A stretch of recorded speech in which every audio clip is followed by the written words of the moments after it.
Number 1. Number 2 مقابلہ کیا جائے، لڑا جائے. نمبر 3 ذمہ ہو جایا جائے، یعنی جزیہ دیا جائے، ٹیکس دیا جائے اور اسلامی حکومت کے تحت رہا جائے، کیونکہ اسلام کمپرومائز کرنے کے لیے نہیں ہے. یہ نہیں ہو سکتا کہ دوسرے بھی دین غالب رہیں اور اسلام بھی غالب رہے. یہ پاسبل ہی نہیں ہے، یہ فطری چیز ہی نہیں ہے. اسلام نے تو پوری دنیا پہ غالب ہونا ہے، اور اگر اس نے غالب کرنا ہے تو اس نے سامنے والوں کو سرنڈر کروانا ہے. تو جو اسلامی مملکت کے آنے کے بعد یہ جو صورت ہے، یہ اسی چیلنج سے شروع ہوتی ہے.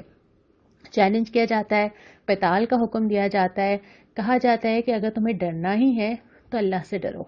اس دنیا میں اگر سب سے کوئی پاورفل اور طاقت والا ہے تو وہ اللہ ہی ہے، اس کے علاوہ تو کوئی نہیں ہے.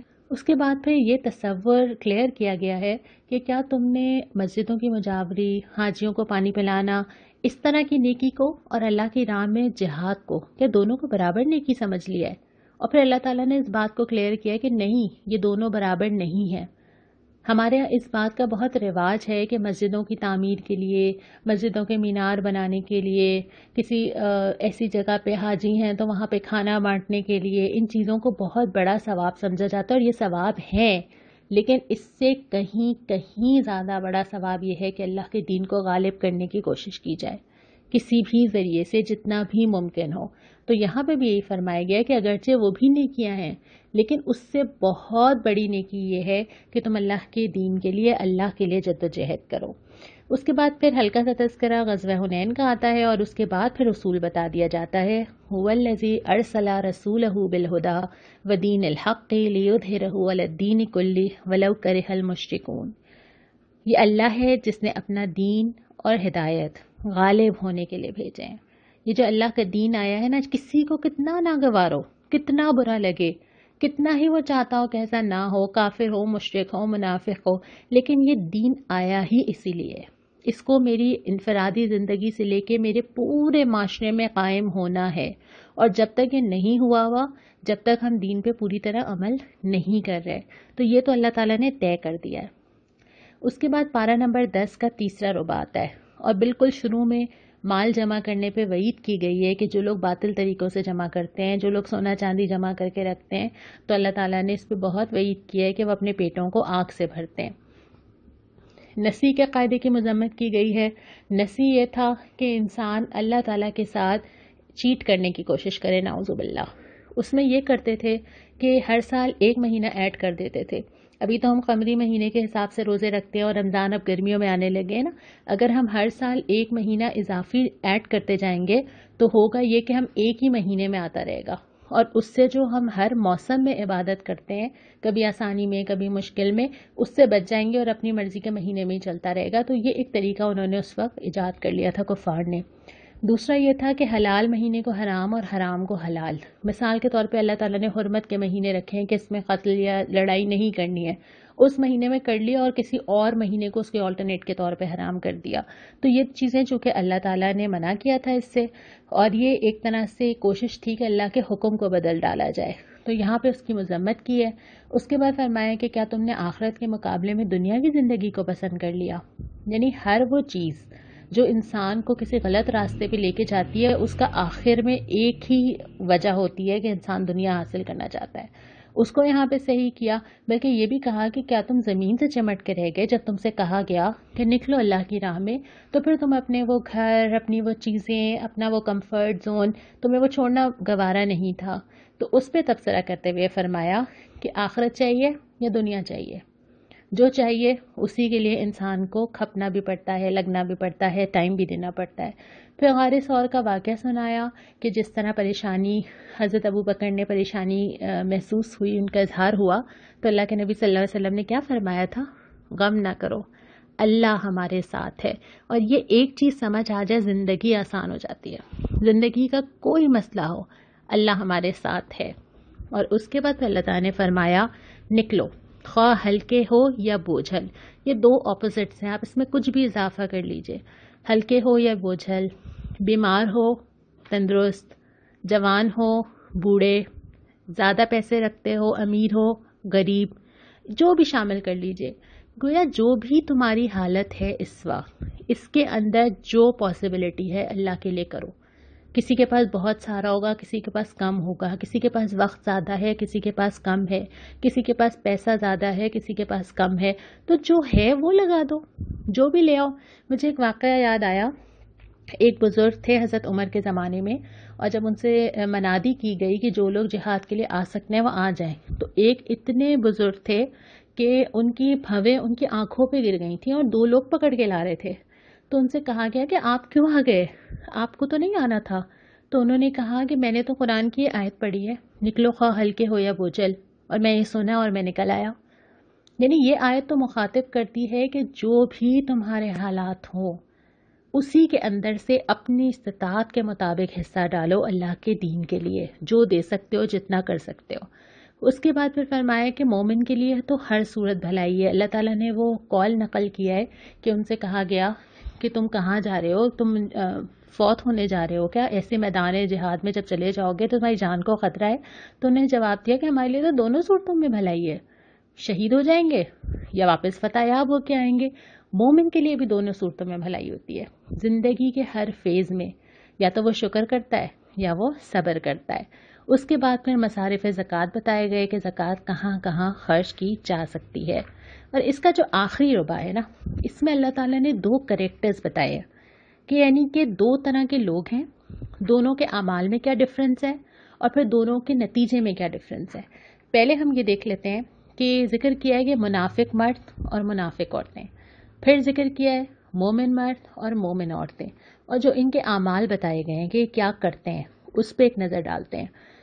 منافق مرد اور عورتیں ایک دوسرے کے ہم رنگ ہیں، یعنی ایک دوسرے کو سپورٹ کرتے ہیں، ایک دوسرے جیسے ہیں، ایک دوسرے کے ساتھ کمفرٹیبل ہوتے ہیں، برائی کا حکم دیتے ہیں اور بھلائی سے روکتے ہیں، خیر سے ہاتھ روکتے ہیں۔ اور خیر میں وہ ساری چیزیں آ جاتی ہیں، ایک تو یہ ہوتا ہے کہ انفاق اللہ کے لیے خرچ کرنا، اور ایک یہ ہوتا ہے کہ اپنی ذات سے دوسروں کو فائدہ پہنچا دینا۔ تو اس سے اپنے آپ کو روکتے ہیں، اللہ کو بھول جاتے ہیں، دنیا کے مزوں میں پڑ جاتے ہیں، دنیا کے مزے لوٹتے ہیں، بحثوں میں پڑ جاتے ہیں، چھوٹے چھوٹے سوال بحثوں میں الجھنا۔ اس کے برعکس جو مومن مرد اور عورتیں ہوتے ہیں یہ بھی ایک دوسرے کے ہم رنگ ہوتے ہیں، ایک دوسرے سے جڑے ہوئے ہوتے ہیں، ایک دوسرے کو سپورٹ کرنے والے ہوتے ہیں، بھلائی کا حکم دیتے ہیں، برائی سے روکتے ہیں۔ اور یہ دونوں چیزیں ساتھ ساتھ آتی ہیں۔ اللہ تعالیٰ صرف بھلائی کی بات نہیں کرتا، جہاں بھی ہم نے اب اتنی دفعہ پڑھا ہے ساتھ ساتھ یہ بھی آیا ہے کہ 2 کام ساتھ ساتھ چلیں گے، بھلائی کو بھی کہا جائے گا اور برائی سے روکا بھی جائے گا۔ نماز ادا کرتے ہیں، اللہ اور اس کے رسول کی اطاعت کرتے ہیں اور زکوٰۃ دیتے ہیں۔ اور یہ جو پوری 2 مختلف زندگیاں ہمارے سامنے آ رہی ہیں، ان کا اینڈ رزلٹ کیا ہے؟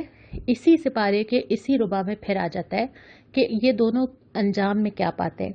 جو منافق مرد و عورتیں ہیں اللہ تعالیٰ بھی انہیں بھلا دیتا ہے، جیسے انہوں نے بھلایا، دوزخ میں ہمیشہ رہیں گے، اللہ کی پھٹکار پڑے گی، سارے اعمال ضائع کر دیے جائیں گے اور آخر میں ان کے حصے میں صرف خسارہ آئے گا۔ لیکن جو مومن مرد و عورتیں، اللہ کی رحمت ملے گی، جنتیں ملیں گی، جنتوں کے بڑے بڑے باغات ملیں گے، سب سے بڑھ کے جو چیز ملے گی اللہ کی خوشنودی ملے گی۔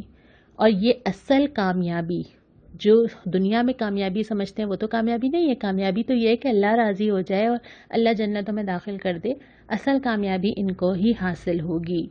اور آخر میں اللہ تعالیٰ نے بہت سارے لوگوں کے دلوں کی کیفیت کا ذکر کیا ہے، اس کو سمجھنا بہت ضروری ہے۔ یعنی اعمال کی قبولیت کا دار و مدار دل کی کیفیات پر ہے۔ جن منافقین کے بارے میں ابھی ہم پڑھ رہے ہیں یہ تو اپنے آپ کو مومن ہی کہتے ہیں، کافر تھوڑی ہیں، یہ وہ لوگ تھوڑی ہیں جو کہہ رہے ہیں کہ ہم اللہ اور رسول کو نہیں مانتے، یہ تو وہ لوگ ہیں جو اپنے آپ کو مسلمان کہتے ہیں، لیکن اسلام کے باوجود ان کے اعمال بتاتے ہیں کہ انہوں نے اسلام کو دل سے قبول نہیں کیا۔ اور پھر جو لوگ یہاں پہ بہت ساری مثالیں غزوہ بدر کی دی ہیں کہ جب ان سے کہا گیا کہ اللہ کے لیے لڑو، اس کے درمیان میں کیا کیا کیفیات تھیں۔ ایک وہ تھے جو ساتھ گئے تھے، نکلے تھے نا گھر سے، قربانی تو دل دی تھی نا، خوف بھی ہوگا، گھروں سے آنا، سامنے موت بھی نظر آ رہی ہے، لیکن نکل کے آ گئے تھے۔ اللہ تعالیٰ نے ان کی قبول نہیں کی۔ اس کی وجہ کیا تھی کہ وہ فتنہ پھیلانے کی کوشش کرتے رہے، وہ ایسی باتیں کرتے رہے کہ کیوں آنا پڑا، یہ کیا ہو رہا ہے، اس سے بہتر تھا گھر چلے جاتے۔ اور کچھ لوگ ایسے تھے جو کہ اپنے گھروں کے اندر تھے، ان کے پاس عذرات تھے، وہ بیمار تھے، تو ان کو اللہ تعالیٰ نے کہا کہ وہ تو ہر وادی میں تمہارے ساتھ ہیں، کچھ لوگ ایسے تھے جن کو پیچھے چھوڑا گیا عورتوں اور بچوں کے پاس، کچھ لوگ ایسے تھے جن کے پاس سواریاں ہی نہیں تھیں اور وہ آ کے کہہ رہے تھے کہ ہمیں کچھ سواریاں دیں، ہم بھی جانا چاہتے ہیں، لیکن ان کو مجبوراً رکنا پڑا۔ کچھ لوگ ایسے تھے جو جا سکتے تھے لیکن ان کو کہا گیا کہ نہیں وہ گھر پہ رہیں، تو آنکھوں سے آنسو بہہ رہے تھے ان کے، کچھ بیمار تھے۔ تو اللہ تعالیٰ نے جو ساتھ تھے ان کے بارے میں فرمایا کہ اللہ کو ان کی ضرورت نہیں ہے، اللہ نے ان کا کچھ بھی قبول نہیں کیا۔ جو گھر پہ موجود تھے اللہ تعالیٰ نے کہا کہ وہ ہر وادی میں آپ کے ساتھ تھے اور ان کو ہر چیز کا اجر ملے گا۔ کیا فرق تھا دونوں میں؟ دل کہاں تھا؟ یعنی اچھے سے اچھا عمل بھی اگر دل کی کیفیت کے ساتھ نہ ہو تو اور کراہت کے ساتھ ہو اور مجبوری کے ساتھ ہو، اللہ کو ضرورت نہیں ہے۔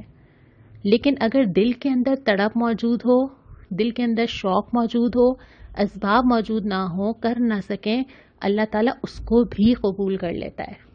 تو سب سے پہلے اپنے دل کے اندر جھانکنا ہوگا کہ ہمارا دل کہاں ہے، اور اللہ تعالیٰ اسی کے حساب سے ہمارے اعمال کو قبول کرے گا۔ اس کے بعد بس یہاں پہ ہمارا چوتھا ربع بھی ختم ہوتا ہے۔ پارہ نمبر 10 کے اندر کوئی دعا نہیں آئی تھی، تو اب ہم آج کچھ سوالات لے لیتے ہیں جو میں نے آپ سے گزارش کی تھی کہ اگر آپ قرآن جو ہم نے اب تک پڑھا ہے اس کے متعلق کوئی سوال کرنا چاہیں تو ضرور کریں۔ اس میں سے جو فقہی مسائل تھے ان میں سے میں نے بہت ساروں کو تو براہ راست جواب دے دیا، لیکن یہ کہ ہم چونکہ فقہ کی بہت تفصیل میں نہیں جا رہے یہاں پر، تو اس لیے وہ سوالات میں نے نہیں لیے ہیں۔ اچھا، ایک کوثر پروین سر سید ٹاؤن سے ان کا سوال ہے کہ کیا ہم لباس کے مقاصد کو پورا کریں؟ دیکھیں کوثر، یہ تو ہم خود بتائیں گے اپنے آپ کو۔ ہم نے جو لباس کی شرائط پہ بات کی تھی نا، ان کو ہم سامنے رکھیں اور اپنے لباس کو خود چیک کریں، لیکن 2-3 چیزوں کا اس میں خیال رکھنا ضروری ہے۔ پہلی بات یہ کہ اللہ کی بتائی ہوئی حدوں کو اور کلچر کی چیزوں کو مکس نہ کریں۔